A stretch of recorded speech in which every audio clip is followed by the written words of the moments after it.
अस्सलामुअलैकुम, welcome back my YouTube channel. कैसी है मेरी यूट्यूब फैमिली? शुक्र अल्हम्दुलिल्लाह मैं बिल्कुल ठीक हूँ।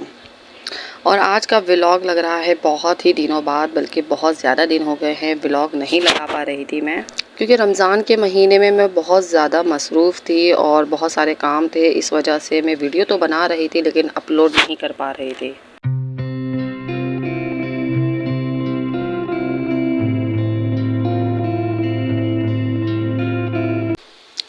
और मसरूफ़ होने की वजूहात बहुत सारी थीं, जैसे कि रमज़ान, घर का काम, सहरी, अफ्तारी, फिर उसके बाद सिलाई का काम, जो कि मेरा रमज़ानों में तो अच्छा ही चलता है। और आप लोगों को भी मालूम होगा, जो दर्जी होते हैं, टेलर होते हैं, उनके लिए कितना मसला बन जाता है और एक लेडीज़ के लिए कितना बड़ा मसला बन जाता है कि उसको घर के भी काम मैनेज करना पड़ते हैं, बिल्कुल टाइम टू टाइम काम करना पड़ते हैं, फिर इसके बाद स्टिचिंग वगैरह भी देखना पड़ती है।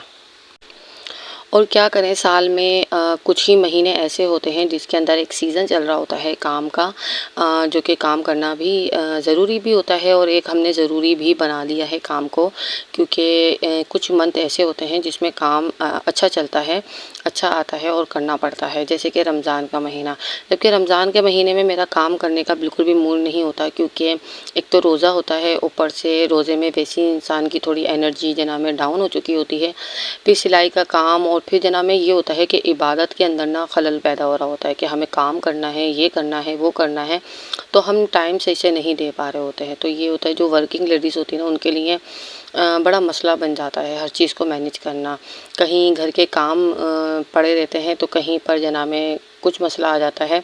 तो सिलाई का काम का ये मसला था कि मैं ईद वाले दिन तक सिलाई करती रही, तो मैं कोई वीडियो अपलोड कर ही नहीं पाई। और फिर उसके बाद ईद के बाद तो वीडियो अपलोड करना बिल्कुल ही बेकार हो जाता है। फिर तो रमज़ान की वीडियो ईद के बाद अपलोड करना तो फिर मैंने डिलीट ही कर दी। मैंने अब क्या फ़ायदा।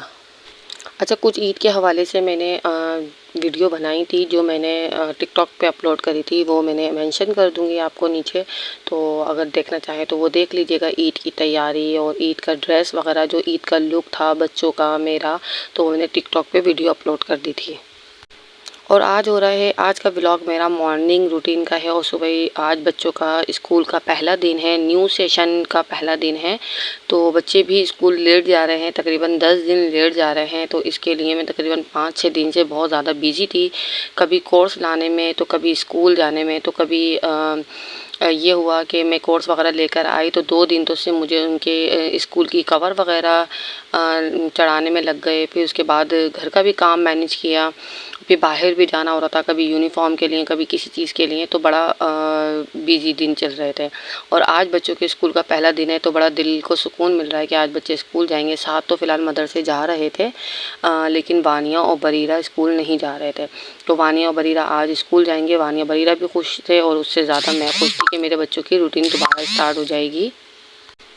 अच्छा, ईद के फ़ौरन बाद इन लोगों का स्कूल स्टार्ट हो गया था, लेकिन मैंने नहीं भेजा था क्योंकि इनका कोर्स वगैरह नहीं आया था और कोर्स वगैरह लाने में थोड़ा-सा हमारे लिए मसला बन रहा था। फ़िलहाल में 2-3 दिन मुझे कोर्स लाने में लग गए, फिर उसके बाद छुट्टी, हफ्ते इतवार की छुट्टी आ गई, फिर मंडे की तो 23 तारीख की छुट्टी आ गई थी, फिर आज से बच्चे स्कूल जा रहे थे। तो ये है कि बच्चे बहुत ज़्यादा खुश थे और मैंने इन लोगों की जना में कवर वगैरह चढ़ा दिए थे, बैग वगैरह वॉश कर दिए थे। तो आजकल ना बहुत मुश्किल हुआ हुआ है हर चीज़ को संभालना के और जना में स्कूल वालों ने जो अंधी जना में वो करी हुई है ना, फ़ीस पे फ़ीस बढ़ाए चलाए जा रहे हैं। और कोर्स वगैरह इतना कोई महंगा हो गया, इतना महंगा हो गया है कि बच्चों को जो पढ़ाने का एक शौक़ होता था ना, वो थोड़ा-सा कम होता जा रहा है कि समझ में ही नहीं आ रहा कि किस तरीके से किस चीज़ को मैनेज करें। प्राइवेट स्कूल में पढ़ाना बहुत मुश्किल होता जा रहा है, जिस कदर महंगाई है समझ में नहीं आ रहा किस तरीके से मैनेज किया जाए। तो कोर्स बहुत ज़्यादा महंगा था, तो इसलिए मुझे थोड़ा लेट हो गया बच्चों को स्कूल भेजते हुए। फ़िलहाल जब बच्चे स्कूल लेट ही जा रहे थे तो थोड़ा बहुत काम भी इन लोगों का हो गया था, तो इसलिए आज मुझे जाना था स्कूल। और बचवानी बरीरा देखें खुद रेडी हो रही है। बरीरा बहुत कोशिश कर रही है कि सॉक्स मैं पहन लूँ, लेकिन बरीरा पहन तो लेती है, लेकिन ना उल्टे सीधे पहन लेती है। तो फिर उसको मैं ना थोड़ा-सा खुद कहती हूँ थोड़ा काम खुद करो, तो थोड़ा मैं कर देती हूँ। तो ये होता है कि थोड़ा-थोड़ा इनको आ ही जाएगा। वानिया तो खुद रेडी हो जाती हैं, साथ भी खुद रेडी हो जाते हैं, लेकिन कुछ काम उन लोगों के मुझे करना पड़ते हैं।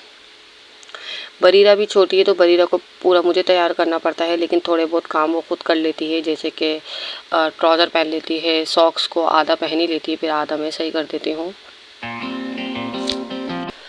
और बस व्लॉग इतने दिनों बाद लग रहा है, तो बहुत सारी वीडियो हैं जो मुझे अपलोड करनी है। जैसे कि शादी आ रही है, शादी नेक्स्ट वीक में शुरू होने वाली है, तो ये है कि शादी के कपड़े किस तरीके की शादी की शॉपिंग किस तरीके की है, बच्चों की अपनी, वो सब अपलोड करूँगी, वो सब दिखाऊँगी। शादी की तैयारियाँ इंशाल्लाह अल्लाह ताला मुझे इतनी हिम्मत दे और इतना टाइम दे कि मैं सब कुछ मैनेज कर सकूँ। मैनेज कुछ भी नहीं हो पाता क्योंकि घर के सारे काम मुझे करना पड़ते हैं, सिलाई से लेकर घर की सफाई तक। और एक तो मासियों ने मुझे धोखा दे रखा है, और धोखा क्या दिया है, फिर उन्होंने मुझे धोखा दिया, मैंने उससे ज़्यादा उनको धोखा दे दिया। अब मुझे मासी रखनी ही नहीं है।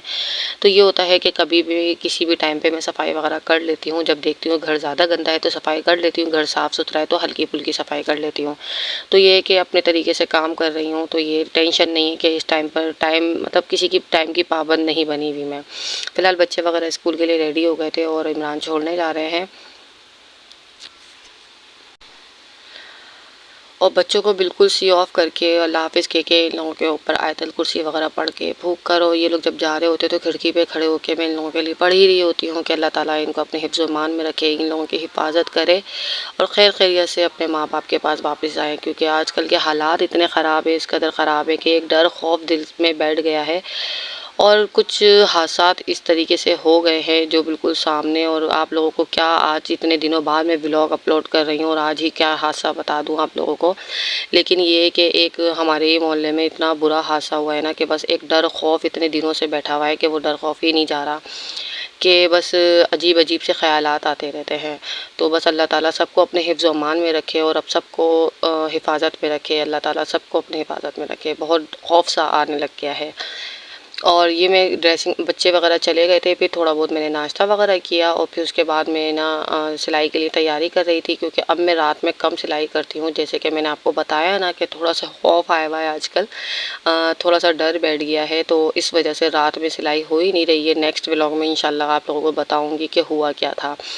और ये कि ये मैंने ड्रेस रेडी किया था नेक्स्ट मतलब अगले दिन, पिछले दिन सुबह में बैठ के, तो इसके पैचेस वगैरह मैंने खुद लगाए थे और इसकी भी वीडियो अपलोड करूँगी शॉर्ट वीडियो में। तो आप देखिएगा घर में जो है ये पैचेस कितने आसानी से लगते हैं और कितनी सफाई से लगते हैं।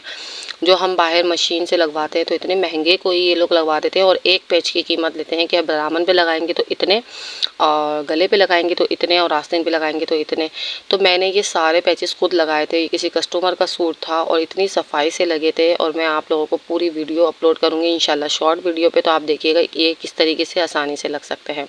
फ़िलहाल तो लाइट जा चुकी थी और मैंने अपनी रेडी कर ली थी अपनी मशीन, और बैटरी वाली मशीन कर ली थी। ये फ़िलहाल रोज़ाना इसी पे बैठती हूँ, लेकिन फिर भी थोड़ा सा धूल मिट्टी आ जाती है, तो मैं इसको थोड़ा सा डस्टिंग साफ़ कर रही थी, इसकी डस्टिंग कर रही थी। तो मैंने बोला चलें अब इस पे सिलाई स्टार्ट करते हैं।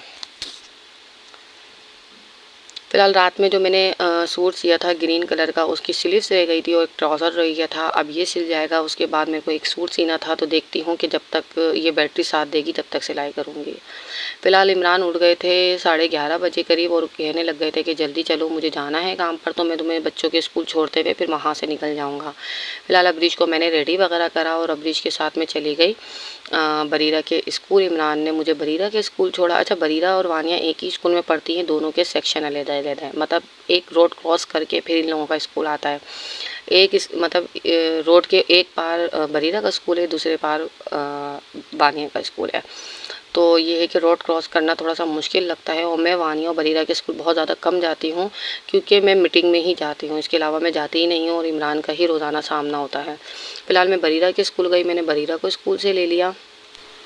और बच्चों की खुशी तो अलग ही होती है अपनी मम्मा को देखकर। रोज़ाना पापा को देख देख के मेरे ख़्याल से बोर हो जाते हैं। जब मम्मा लेने आती है स्कूल में बच्चों मम्मा को देख के, तो बरीरा तो अलग ही एक्साइटेड थी, बहुत ज़्यादा खुश थी कि मम्मा मुझे लेने आई है। फ़िलहाल बरीरा को और अबरीश को लेकर मैं वानिया के स्कूल गई रोड क्रॉस करके, और बड़ी मुश्किलों से बड़ा डर डर के, क्योंकि अबरीश बहुत ज़्यादा चुलबुली है, बहुत ज़्यादा शरारती है। फ़िलहाल इन दोनों को लेके मैं वानिया के स्कूल में आ गई थी। यहाँ पे मैं वेट कर रही थी वानिया की कॉपीज़ 3 कॉपीज़ आ गई थी, उसका काम मैंने ले लिया था, और 3 और बाकी कॉपीज़ आ रही थी। तो ये कि वानिया की स्कूल की भी मैंने जल्दी छुट्टी ले ली थी क्योंकि मैं कितना वेट करती, फिर उसके बाद मैं चली गई थी घर पर। और ये है बरीरा का रिज़ल्ट, और बरीरा का रिज़ल्ट मैंने आज ले लिया था, और बरीरा को स्टार स्टूडेंट अवार्ड भी मिला था और बरीरा की प्रोग्रेस रिपोर्ट भी बहुत अच्छी थी। और बस आज का व्लॉग मेरा यही था। अपना ख्याल रखिएगा और मेरा व्लॉग समझ में आए और पसंद आए तो लाइक कीजिएगा, सब्सक्राइब करिएगा और कमेंट्स बॉक्स में ज़रूर बताइएगा कि आपको शादी की शॉपिंग देखनी है या नहीं देखनी है। फ़िलहाल अपना ख्याल रखिएगा और दुआओं में याद रखिएगा। अल्लाह ताला सबको अपने हिफ्ज़-ओ-अमान में रखे। अपना ख्याल रखिएगा। अल्लाह हाफ़िज़।